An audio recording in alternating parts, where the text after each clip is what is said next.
Tutti in piazza il 15 aprile contro una misura ingiusta che, se applicata, avrà conseguenze devastanti per la Sicilia e per il futuro di tutti noi. La manifestazione si svolgerà domani appunto a Caltanissetta per dire no all'autonomia differenziata ed è organizzata dalla CGIL, dalla UIL, dalla Lega Coop, dall'Arci, dalle Ali Autonomie Locali e dalla WISP.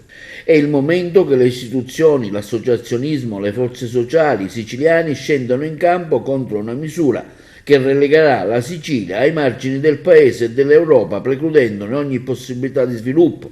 La battaglia contro l'autonomia differenziata deve vederci compatti, devono essere chiari tutte le conseguenze di un provvedimento che spaccherà il Paese, facendo pagare alle cittadine e ai cittadini meridionali prezzi altissimi. Quindi domani sarà importante e fondamentale esprimere un forte dissenso.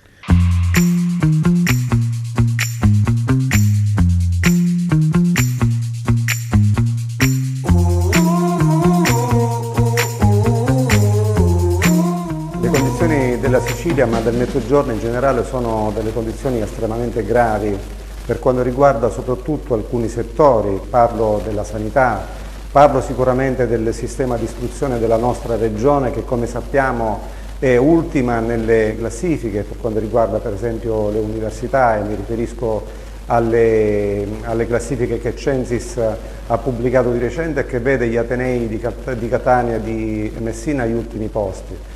Così invece siamo primi nelle classifiche peggiori come la dispersione scolastica, la povertà educativa. E sicuramente la scelta di questo governo rispetto a questo disegno di legge a firma del ministro Calderoli sull'autonomia differenziata non è la soluzione ai problemi del Mezzogiorno, ai diritti come la sanità e all'istruzione. È per questo che noi chiediamo a tutte le cittadine, a tutti i cittadini, non soltanto ai lavoratori del mondo della conoscenza, di scendere in piazza a Caltanissetta per urlare con forza e con intensità il nostro no siciliano all'autonomia differenziata.